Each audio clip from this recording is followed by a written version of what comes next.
अतुल को पंच लगते ही वह जमीन पर गिर गया और उसके मुंह से खून निकलने लगा। यह देखकर सुहानी कियान की तरफ देखकर गुस्से में बोली, तुम इंसान नहीं, सच में एक राक्षस हो। यह सुनकर कियान ने उसकी बात का जवाब देते हुए कहा, आई नो डैड। फिर राहुल ने जमीन पर पड़े हुए अतुल को उठाया और उससे फिर से एक पंच मारा। इस बार अतुल के मुंह और नाक दोनों से खून बहने लगा। यह देखकर सुहानी दौड़कर अतुल के पास गई और उससे उठाते हुए उसने कियान की तरफ देखकर कहा, तुम जानते हो यह कौन है? वह इसके आगे कुछ बोल पाती कि तभी अतुल ने उसे रोकते हुए कहा, सुहानी, यह कियान ओबरॉय है, द डेबल। अतुल की बात सुनकर सुहानी चौंक गई और उसने अपने मन ही मन में कहा, क्या यह सच में कियान ओबरॉय है? मैंने तो आज तक बस इसका नाम ही सुना था। मामा जी ने एक बार बताया था इसके बारे में कि इससे मुंबई का किंग कहते हैं। वह अभी खुद से बात कर ही रही थी कि तभी कियान ने उसके पास आते हुए कहा, अब अपना नाम बताओगी या इसकी थोड़ी और खातिरदारी की जाए? यह सुनकर सुहानी ने डरते हुए कियान से कहा, सर, मैं तो आपको जानती तक नहीं, सिर्फ आपका नाम ही सुना है आज तक। फिर क्यों आप मेरे साथ यह सब कर रहे हैं? कियान उसकी बात सुन उसे अपनी गुस्से से लाल आंखों से देखते हुए बोला, तुमने मुझसे वह छीना है जिसे छूने की किसी में हिम्मत तक नहीं थी। कियान की ऐसी बात सुनकर सुहानी और ज़्यादा घबरा गई और वह हकलाते हुए उससे आगे बोली, सर, मैंने कुछ नहीं किया है, आपको कोई गलत फहमी हुई होगी। सुहानी की बात पर कियान उसकी तरफ देख दांत पीसते हुए बोला, जस्ट शट अप। अब एक शब्द और नहीं। अब जो पूछा जाए सिर्फ वह बताओगी तुम्हारे पास सिर्फ 30 सेकेंड है। So you decide. सुहानी के सामने कियान ओबरॉय का सच आ गया था। उसे टकराने की न तो उसमें हिम्मत थी और न ही उसकी औकात। फिर उसने खुद को कियान के सामने सरेंडर कर दिया और उसके सामने सर झुकाते हुए बोली, मेरा नाम सुहानी है और मैं यहाँ अपने मामा मामी के साथ रहती हूँ। सुहानी के इतना बोलते ही कियान ने राहुल की तरफ देखते हुए कहा, 30 मिनट के अंदर मुझे वो लोग इस विला में चाहिए। उसकी बात सुन राहुल जाने लगा कि तभी कियान ने उसे रोकते हुए कहा, इससे भी ले जाओ और अच्छे से समझा दो इसे। उसके यह कहने पर राहुल अतुल को लेकर बाहर आया और उससे देखकर स्माइल करते हुए बोला, तो कैसी लगी खातिरदारी मिनिस्टर साहब के सुपुत्र जी? अतुल समझ रहा था कि राहुल उसका मजाक बना रहा है। तभी उसने अतुल से आगे कहा, जिंदा रहना चाहते हो तो पिछले 2 घंटे से भी देखा और सुना वह सब भूल जाओ। यह कहकर वह कुछ देर रुका और फिर उसने अतुल को वार्निंग देते हुए कहा, और सुहानी के बारे में किसी से कुछ नहीं कहोगे। तुमने उसे नहीं देखा, अंडरस्टैंड? राहुल की यह बात पर अतुल ने हाँ में अपना सिर हिला दिया। वहीं दूसरी तरफ राघव के फार्म हाउस में अनंत के मुंह और सिर से खून निकल रहा था और वह जमीन पर गिरे हुए थे जैसे उन्हें किसी ने बुरी तरह मारा है। वहीं ऐश्वर्या आशु को अपने सीने से लगाए एक कोने में खड़ी थी।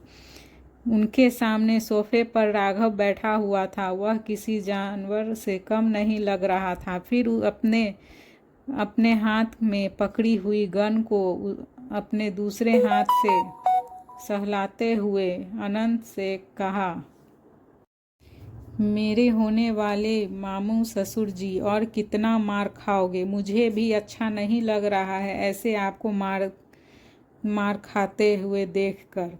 अब तो बता दो कि आपने मेरी होने वाली वाइफ को कहाँ छुपा रखा है। राघव की बात का जवाब देते हुए अनंत ने उसे कहा, मैं सुहानी को कहीं नहीं छुपाया है। सुहानी को कुछ लोग ढूंढ रहे थे। शायद उन लोगों ने ही सुहानी को अगवा किया है। यह सुनकर राघव ने हंसते हुए कहा, राघव रॉय की होने वाली वाइफ को कोई और अगवा कर ले, यह हो ही नहीं सकता। अगर ऐसा होता तो मुझे तुमसे पहले पता चल जाता। तो अब झूठ बोलना बंद करो और सच बताओ। अब मैं दोबारा नहीं पूछूंगा। यह बोलते हुए राघव ने आंसू की तरफ गन वाइट कर दी। तो वहीं अनंत ने डरते हुए राघव से कहा, राघव रुक जाओ, मैं अपनी बेटी की कसम खाकर कहता हूँ कि सुहानी को किसी ने किडनैप किया है। तुम चाहो तो अपने लोगों को भेजकर अच्छे से पता करवा सकते हो। कुछ दिन पहले मार्केट एरिया में कुछ लोग सुहानी का स्केच दिखाकर उसे ढूंढ रहे थे। अनंत की यह बात जैसे ही राघव ने सुनी तो उसने विराज की तरफ देखा। विराज राघव का इशारा पाकर वहां से तुरंत चला गया। फिर विराज ने सुहानी के बारे में इंफॉर्मेशन इकट्ठा करके के लिए अपने आदमियों को लगा दिया। तो वहीं दूसरी तरफ राहुल भी सुहानी के बारे में जानकारी इकट्ठा करने में लगा हुआ था। बहुत की कोशिशों के बाद भी उसने सुहानी के मामा मामी के बारे में कुछ पता नहीं चला। इधर राघव अपने फार्म हाउस में बैठा विराज के आने का इंतजार कर रहा था। तो वहीं दूसरी तरफ ओबरॉय विला में कियान एक बड़े से कमरे में गया और दीवार पर टंगी एक बड़ी सी फोटो फ्रेम के सामने खड़ा हो गया। फिर उसने उस फ्रेम पर अपना हाथ फेरते हुए कहा, क्यों किया तूने ऐसा? एक बार अपने भाई से बात तो करता। आज तक तेरे भाई ने तेरी हर ख्वाहिश पूरी की है, तो तूने क्यों नहीं मुझे कुछ बताया?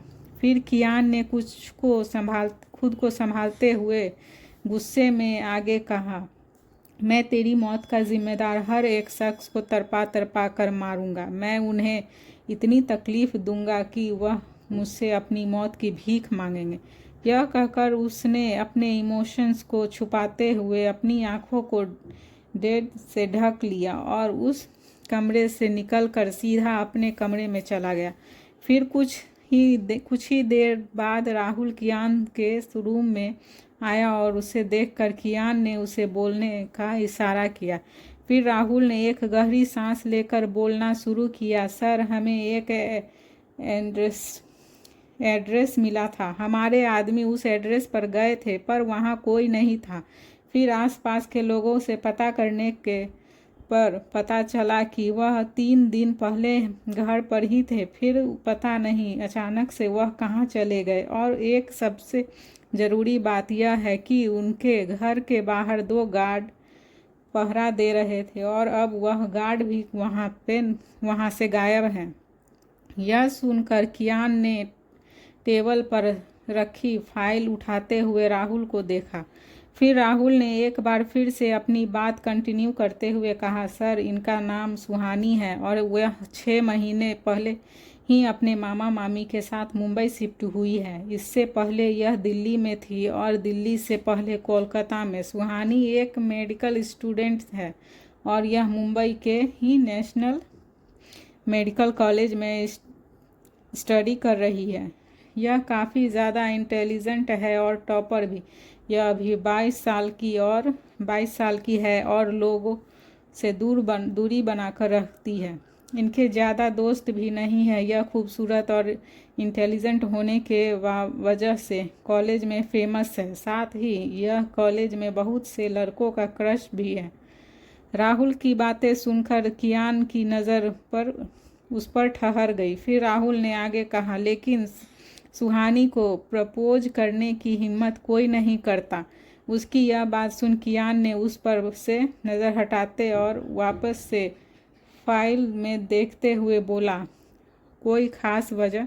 कियान की बात का जवाब देते हुए राहुल ने अपने माथे पर आए पसीने को साफ किया और एक गहरी सांस लेकर कहा, सर, पूरे कॉलेज को पता है कि सुहानी राघव राव की गर्लफ्रेंड है। कियान जो अपनी नज़रें गड़ाए हुए फाइल में देख रहा था, तभी राहुल की तरफ सुनते ही उसकी पकड़ फाइल पर कस गई और उसने दांत पीसते हुए कहा, व्हाट? फिर राहुल ने हाँ मैं जवाब देते हुए आगे कहा, यह सच है सर। उसकी यह बात सुनकर कियान गुस्से में अपने हाथ में पकड़ी फाइल को एक तरफ फेंकते हुए अपने कमरे से बाहर चला गया। फिर वह सुहानी के कमरे के पास गया और उसके कमरे के बंद डोर को एक झटके में लात मारकर खोल दिया। अचानक से डोर खुलने की वजह से बेड पर उल्टी लेटी सुहानी डर कर उठ गई। कियान उसे एक वक्त खूंखार शेर जैसा लग रहा था। फिर वह सुहानी के पास गया और उसने अपने एक हाथ से उसके बालों को पकड़कर उसके चेहरे को अपने चेहरे के पास लाकर कहा, क्या कहा था तुमने? तुम उन लड़कियों जैसी नहीं हो। सही कहा था तुमने, क्योंकि तुम उन लड़कियों से भी ज़्यादा घटिया हो। कियान के मुंह से खुद के लिए ऐसी बात सुनकर सुहानी को गुस्सा आ गया और वह गुस्से में उसे घूरते हुए बोली, समझते क्या है आप खुद को? आपका जब मन चाहा तब आप मेरी बेइज्जती करने चले आते हैं। मैं कोई आपकी पर्सनल प्रॉपर्टी नहीं हूँ, मिस्टर कियान ओबरॉय।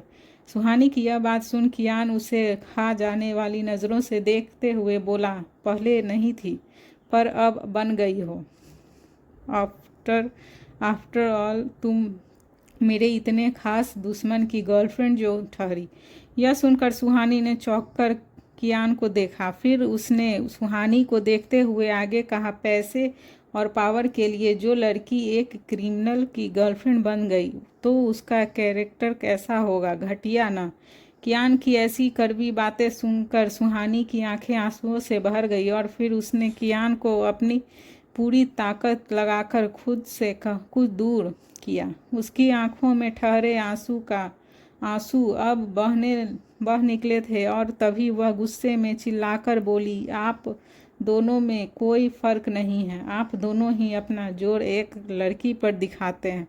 कियान ने खुद का कंपैरिजन राघव के साथ सुनकर गुस्से से सुहानी की दोनों बाजुओं को अपने हाथों से कसकर पकड़ लिया, पर दर्द होने के बावजूद भी सुहानी मुस्कुराते हुए कियान को देखने लगी और उसकी आंखों में देखते हुए बोली, बोथ ऑफ यू और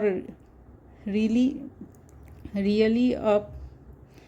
सुहानी के मुंह से खुद के लिए ऐसी बात सुनकर कियान के शरीर में जैसे आग लग गई और तभी उसने अपना एक हाथ सुहानी को थप्पड़ मारने के लिए उठाया, पर तभी उसने अपना उठा हुआ हाथ सुहानी के नज़दीक लाकर रोक दिया। सुहानी ने थप्पड़ मारने के डर से अपनी आंखों को कसकर बंद कर लिया। फिर जब उसे कोई दर्द महसूस नहीं हुआ तो उसने धीरे धीरे अपनी आंखों को खोली और कियान को देखा। उसकी आंखों में गुस्सा और नफरत दोनों ही भरी थी। फिर कियान ने खुद को कंट्रोल करने के लिए एक पंच बनाकर जोर से दीवार पर मारा। सुहानी यह सब देखकर डर से कांपने लगी। उसकी आंखें डर से बड़ी हो गई और वह एक टक कियान को ही देखने लगी। उसके हाथ से खून बहने लगा। फिर कियान सुहानी को एक नज़र देखकर अपने कमरे में वापस चला गया। उसके जाने के बाद सुहानी रोते हुए दीवार से सट कर वहीं बैठ गई। वहीं कियान जब अपने कमरे में आया तो राहुल अभी भी वहीं था। फिर जब उसने कियान के हाथों से खून बहता हुआ देखा तो वह जल्दी से फर्स्ट एड बॉक्स लाया और उसके हाथ पर पट्टी करने लगा। वहीं दूसरी तरफ फार्म हाउस में राघव विराज का वेट कर रहा था। फिर विराज आया तो उसने राघव को देखकर अपना सिर झुका लिया। उसके झुके सिर को देखकर राघव समझ गया कि वह सुहानी के बारे में पता करने में नाकामयाब रहा। यह समझकर राघव गुस्से में सबके ऊपर बम की तरफ हटने ही वाला था कि तभी विराज का फ़ोन रिंग हुआ।